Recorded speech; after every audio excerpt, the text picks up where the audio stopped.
sadayana, kumaha damang, alhamdulillah upami sehat. Mugia urang dipaparinan kesehatan tur kebahagiaan. Assalamualaikum warahmatullahi wabarakatuh. Halo semuanya, gimana kabarnya? Alhamdulillah kalau baik. Semoga kita selalu senantiasa dalam keadaan sehat dan juga bahagia. Baik, halo teman-teman semuanya, mahasiswa-mahasiswi Permata. Perkenalkan, nama saya Hilda Kristina, saya dari Universitas Sultan Ageng Tirtayasa, semester 5, saya di Permata, mengambil mata kuliah IPA Terpadu dan STML.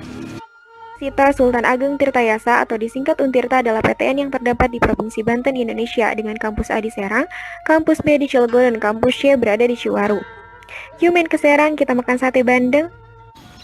Oh iya, teman-teman pasti bertanya-tanya, saya sedang berada di mana sih? Nah, kawan-kawan perlu ketahui, saya sedang berada di Kasukuhan Cisungsang. Teman-teman pasti tahu, pasti bertanya-tanya nih, di mana sih Kasukuhan Cisungsang itu? Nah, Kasukuhan Cisungsang itu berada di kawasan tepi Gunung Halimun Salak. Nah, kalau misalkan teman-teman kesini, nih, ini tuh ada perbatasan antara Kabupaten Lebak dan Kabupaten Sukabumi, dipisahkan oleh sungai. Kalau misalkan dari Rangkas Bitung itu sekitar 150 km atau menempuh 5 jam perjalanan. Sama dari kota Serang juga, sama seperti itu letaknya di Kecamatan Cilebar, Kabupaten Lebak, Provinsi Banten.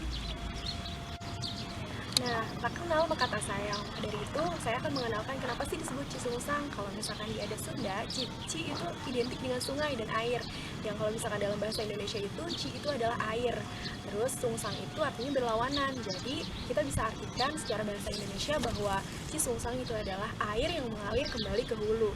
Nah, kemudian teman-teman bisa lihat di bawah ini adalah rumah adat. Rumah adat ini seperti rumah kepala sukunya, kepala suku adat yang disebut dengan Abah. Nah, di sini itu teman-teman bisa lihat, pasti teman-teman pernah dengar cerita tentang Prabu Siliwangi atau Pajajaran. Nah, beliau itu punya anak namanya Walang Sungsang. Jadi ini adalah titipan dari Prabu Walang Sungsang yang atapnya itu terbuat dari injuk ya. Dan kalau misalkan teman-teman lihat di rumah adatnya nanti di bawah itu ada tiang-tiang. Jadi itu melambangkan kesederhanaan dari masyarakat desa Cisungsang sendiri. Dan perlu teman-teman tahu kalau misalkan di Cisungsang ini sangat memuliakan padi atau pare.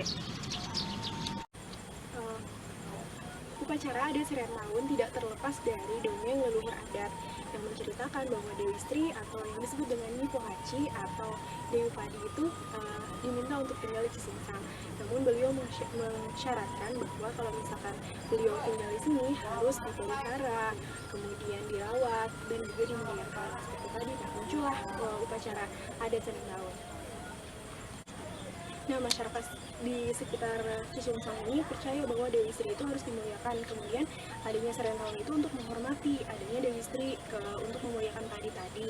Nah, terus teman-teman bisa lihat di pinggir saya ini ada leit ya, di sini leit namanya buat lumbung padi atau menyimpan padi. Sebenarnya leit utamanya itu ada di sebelah sana. Teman-teman bisa lihat. Itu ada leit utama sama rumah adat. Nah, dikarenakan pandemi sama COVID-19, maka kita dibatasi untuk ke sana. Gerbangnya pun tadi ditutup ya, teman-teman sendiri lihat. Nanti saya kasih cuplikan video Seren Tahunnya. Pokoknya seru banget. Nah, teman-teman perlu tahu bahwa kalau misalkan di sini masyarakat Cisungsang di sini sangat mempercayai atau memuliakan padi itu bukan kalau di sini namanya Migusti atau bukan menyembah ya, tetapi Mufusti atau memelihara, merawat. Nah, masyarakat sendiri itu percaya bahwa Nyipohaci itu adalah alam itu sendiri yang dilambangkan oleh padi. Maka di sini di desa masyarakat Cisungsang itu sangat diagungkan untuk padi. Dan di sini tidak kekurangan suatu bahan pokok yang notabene itu adalah padi. Serah tahun merupakan inti dari ritual syukuran panen. Istilah serah tahun ini lebih populer dengan disebut Seren Tahun, yang artinya menyerahkan hasil panen. Nah, pelaksanaan upacara adatnya ini biasanya diwarnai dengan berbagai pertunjukan seni tradisional. Ini memasukkan padi ke leit atau lumbung padi oleh para rendangan.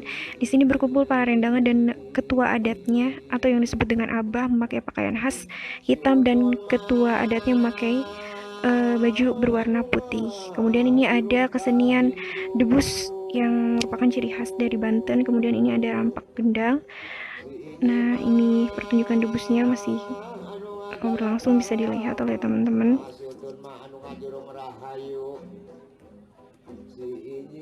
Kemudian ini ada Doblog Lojor dan Angklung Buhun. Nah, angklung pohon ini tingginya setinggi badan manusia, jadi besar sekali ya. Nah, ini ngarengkong sama ngunjal. Ngunjal padi hasil panen selama 1 tahun untuk syukuran, untuk dimasukkan ke dalam lumbung padi tadi. Ini menghasilkan suara ya dari hasil regenya. Nah, ini namanya gegenek menumbuk-numbuk padi dan menghasilkan suara dari tumbukan.